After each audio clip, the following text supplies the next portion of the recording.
So as I'm sure you're well aware of, the big news right now is coming out of Israel, dealing with the Red Heifers.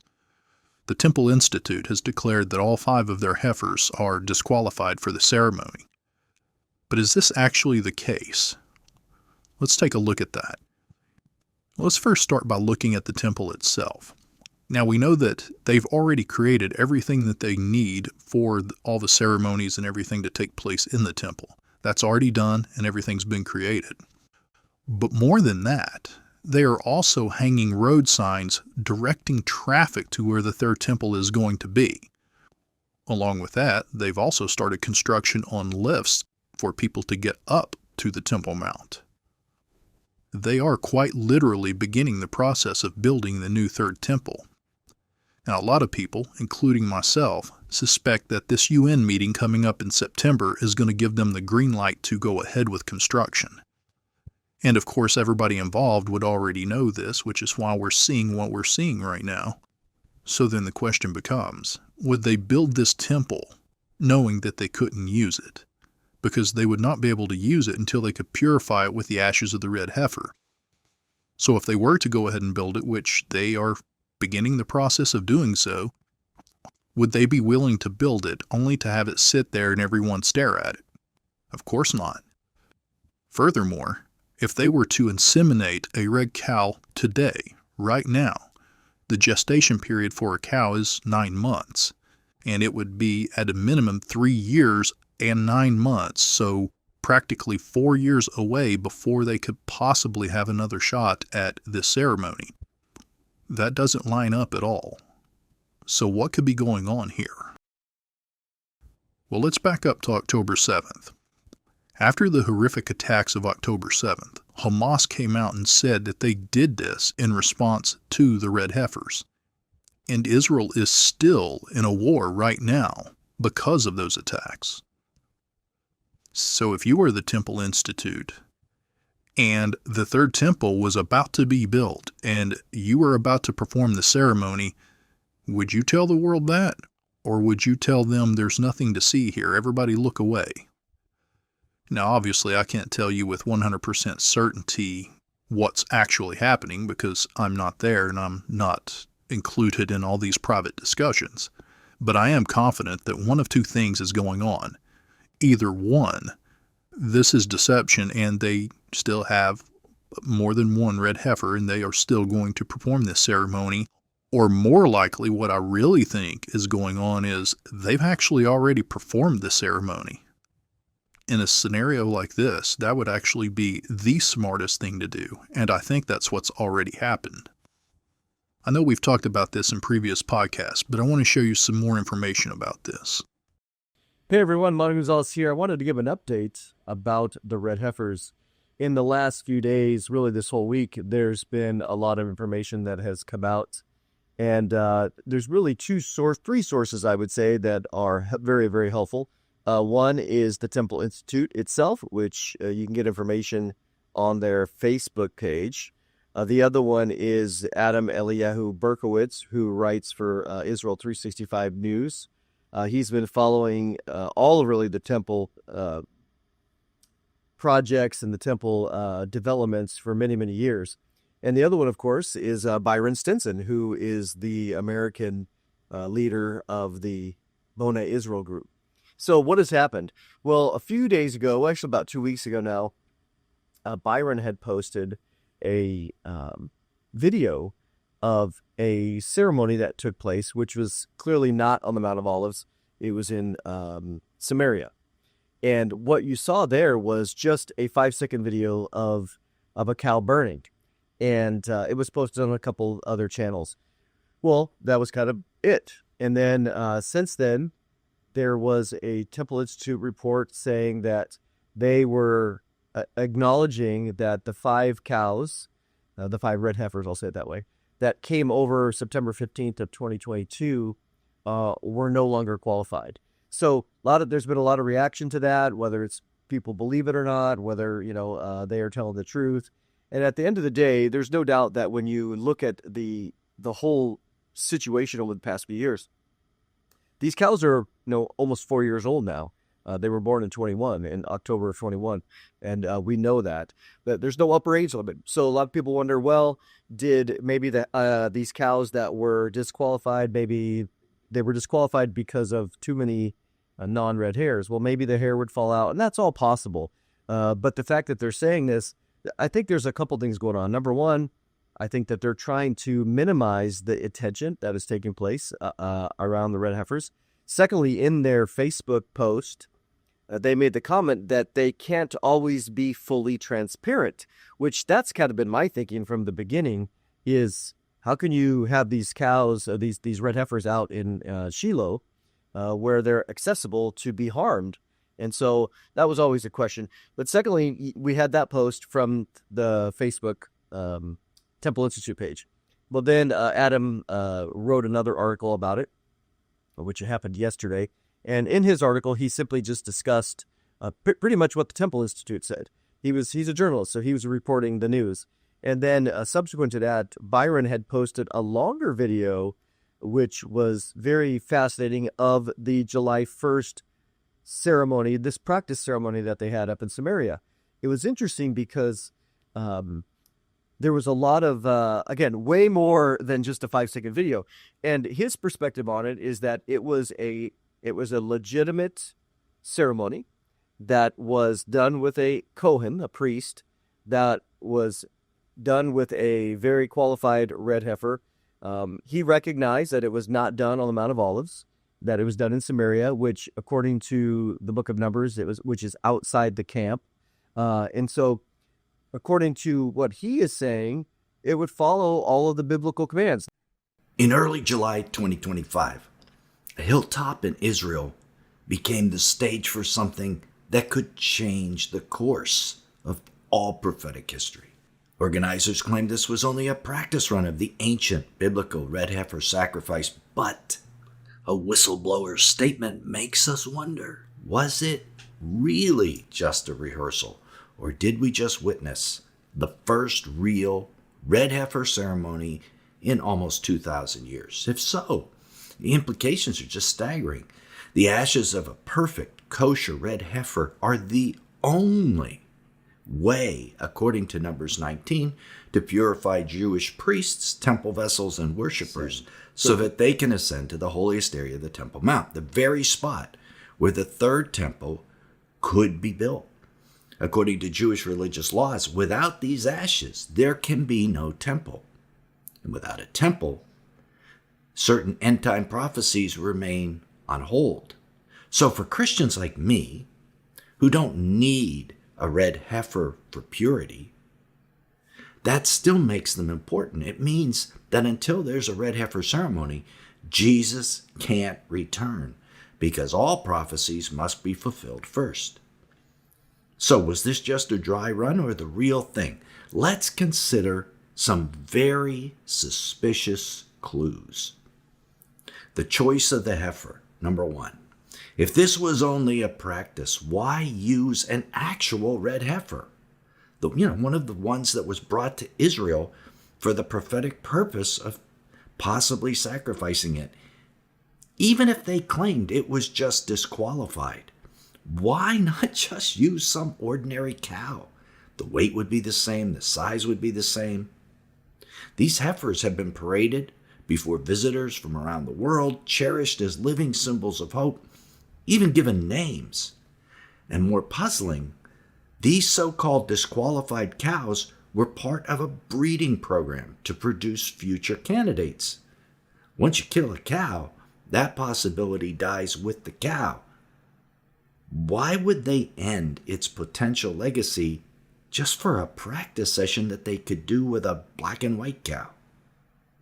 Number two, the timing of bold declarations. Right now, after the ceremony, the Temple Institute issued a rallying cry. Stop talking and start building the third temple.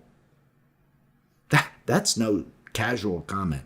Remember, no one can enter the holiest area of the Temple Mount without ritual purification from a red heifer and its ashes. If this was only a mock event, how exactly do they plan to purify the workers and priests if everybody takes them seriously and they do start building a temple. Number 3, a surprising public claim. Byron Stinson, the Texas rancher who located and delivered these heifers to Israel, broke his silence in August after the ceremony and declared on Facebook that the cow sacrificed was in fact a pure red heifer, fully kosher, fully meeting the biblical requirements for a legitimate ceremony. That is a bombshell if true, and he is an insider. Number 4, the Temple Institute's own curious shift. Before the trial run, they hinted they might have a kosher heifer ready. After the event, they flatly stated they didn't. Could that sudden change be because they sacrificed the only kosher one that they had? So taken together, these details paint a far more intriguing picture than the official practice label suggests. It's no wonder that people, both inside and outside of Israel, are whispering the same question. Did we just witness a dress rehearsal? Or the actual return of one of the Bible's most mysterious and significant rituals? A red heifer, and that's just a young cow. When we use that term, it's just a young cow that had been raised and kept at Shiloh by the Bonei Israel organization that Stinson's a part of, was slaughtered and burned on a pyre of wood under strict rabbinic supervision, following the scriptural instruction as closely as possible.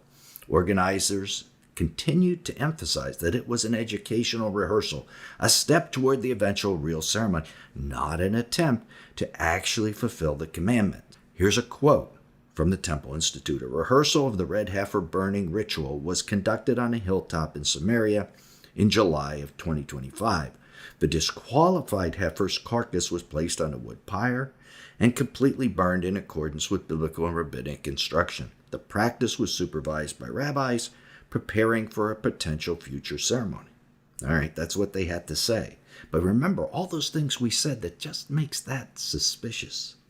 Now, Stinson swears that the cow was kosher, a kosher red heifer, and this was a real ceremony. The Temple Institute insists it wasn't. So who's telling the truth, and why would either side bend the story? Let's start with the Temple Institute, and the reason they might be somewhat evasive in their speech. Control of the Temple Mount is the most explosive religious and political issue on the earth. And those red heifers are sitting right in the middle of it.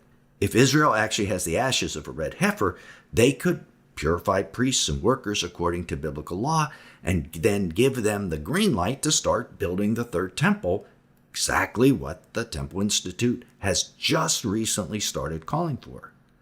But here's the problem, and you probably realize what it is. Muslims see that as a direct threat to their control of a Temple Mount and the Al-Aqsa Mosque, which currently sits on the Temple Mount. Palestinian and Arab leaders have reacted with outrage to every red heifer development that has come along, framing it as a fight to defend Al-Aqsa. The tension was so high that Hamas itself used the red heifer as a reason to go to war with Israel. In January 2024, Abu Abida, the spokesman for Hamas's military wing, went on TV and claimed that the arrival of the red heifers in Israel was one of the motives for the October 7th war.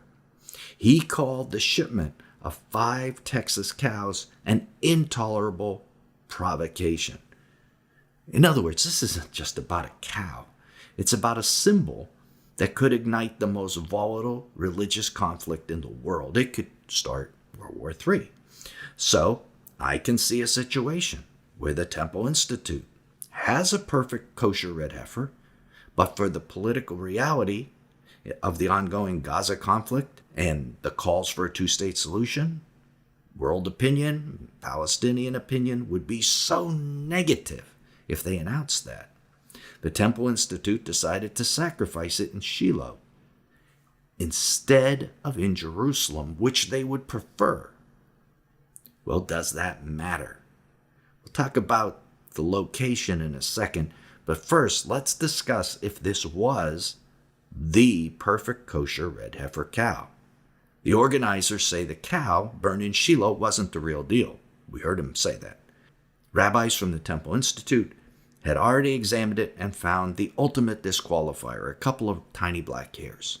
That alone was enough to rule it out as a true red heifer under Jewish law, or so they say. In other words, it wasn't flawless. It wasn't a perfect red heifer that the Bible calls for. The organizers chose it on purpose because it would never qualify for the actual ritual. Again, so they say. However, in a recent post on social media, Byron Stinson said it was the perfect red heifer. Someone is not quite telling the complete truth here. Let's ask a big what-if question. If the Shiloh heifer had truly been kosher, perfect in every way, would this sacrifice have met the biblical requirements in Numbers 19, the chapter of the Bible where these requirements are listed?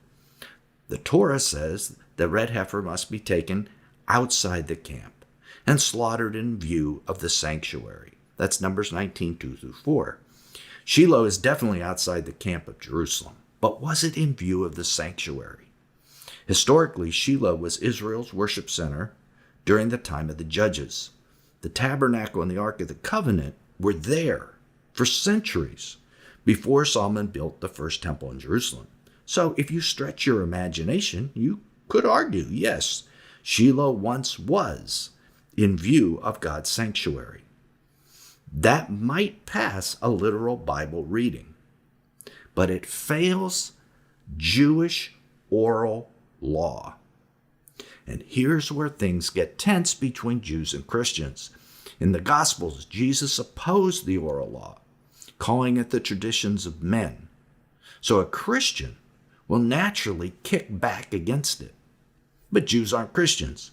According to the Talmud and rabbinic tradition, the ceremony must be done on the Mount of Olives in Jerusalem, facing the Temple Mount, where Solomon's temple and Herod's temples were once located. The Talmud teaches that the Temple Mount is the only acceptable sanctuary.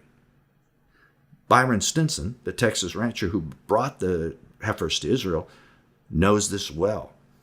He even bought land on the Mount of Olives for the Temple Institute to use one day.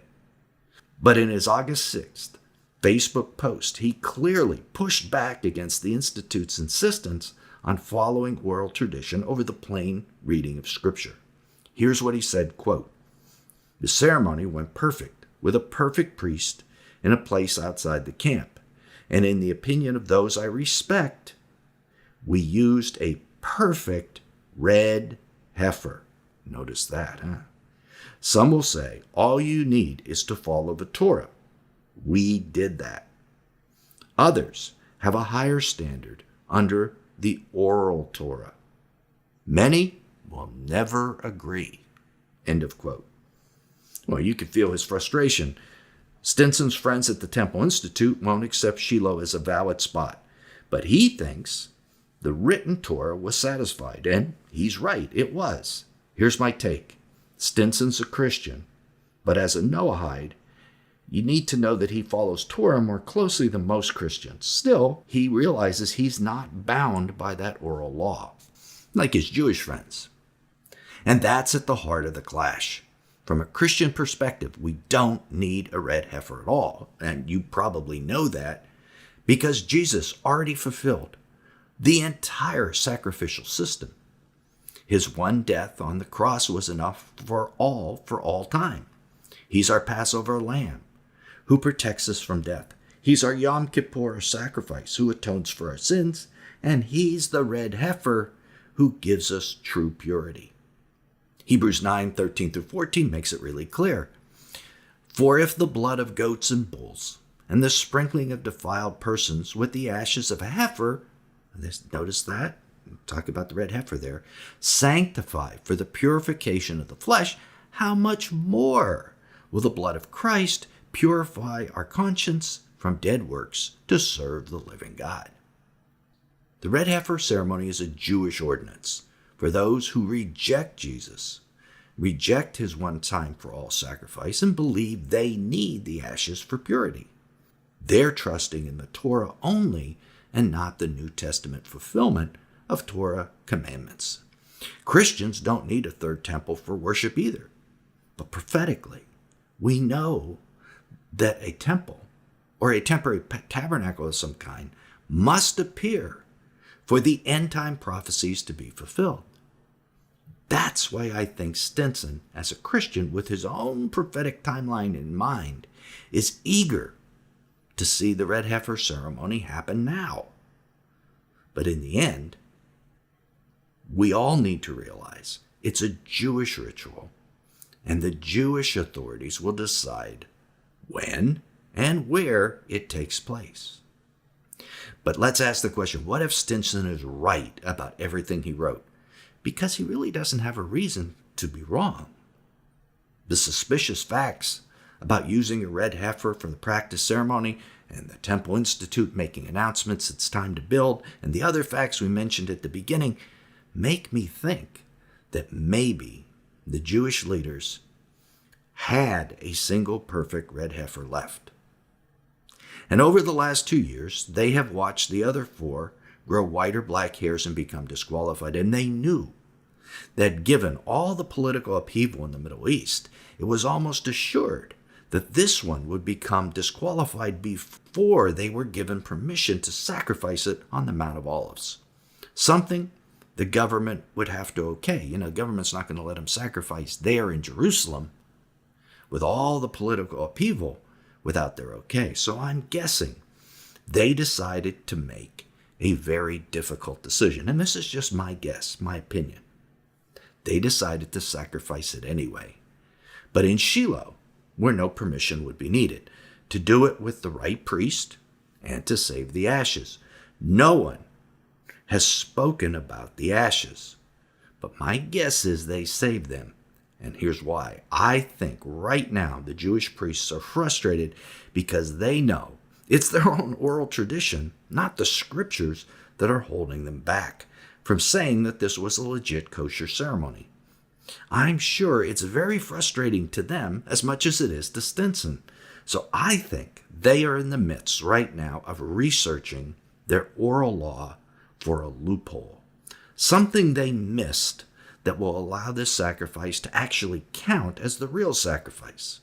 My assumption is that debates about this are taking place right now, so that in the next year, if things continue to go as they seem like they might, with the signing of a 2-state solution, they may be given in that solution an opportunity to have permission to build a third temple or set up a tabernacle on the Temple Mount.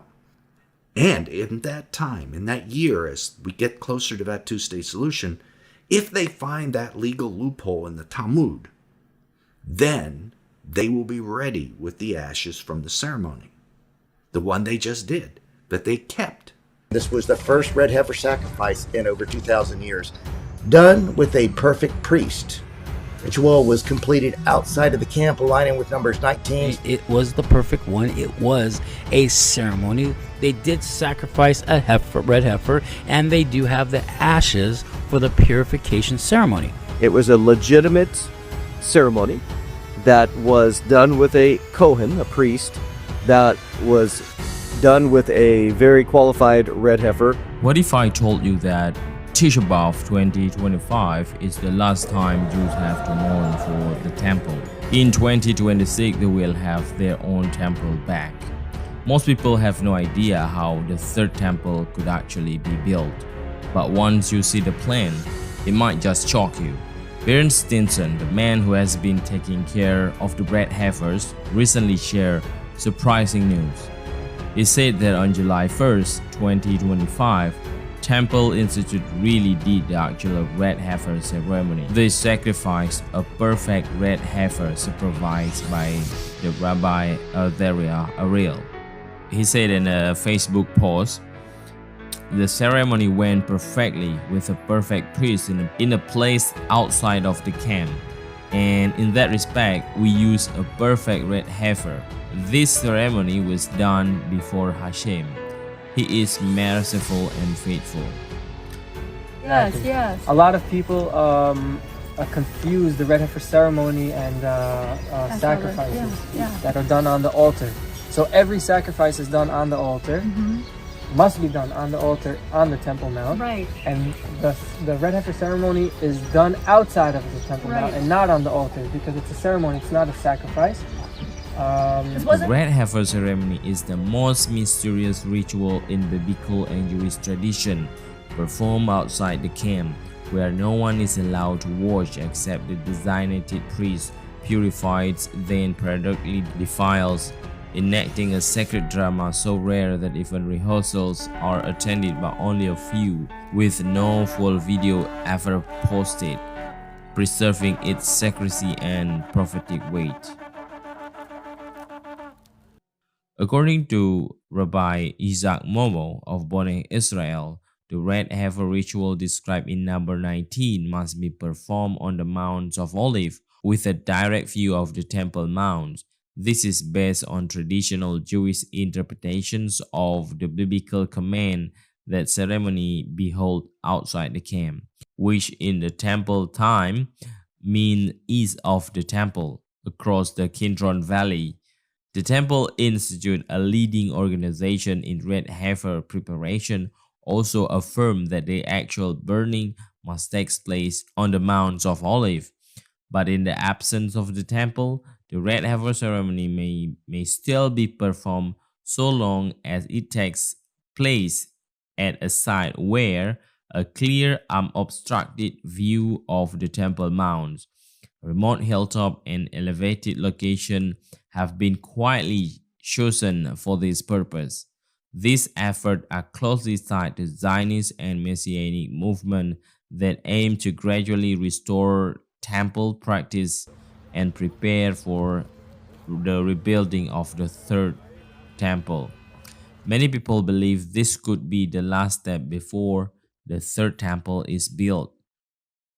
So whether the ceremony has already happened or it's going to happen, either way, these events are unfolding right now. Our time is measured in weeks and months now, and whatever time we have left, use it to serve Jesus with all your heart, so that when you hear the trumpet blast and you are called up, you won't be found ashamed.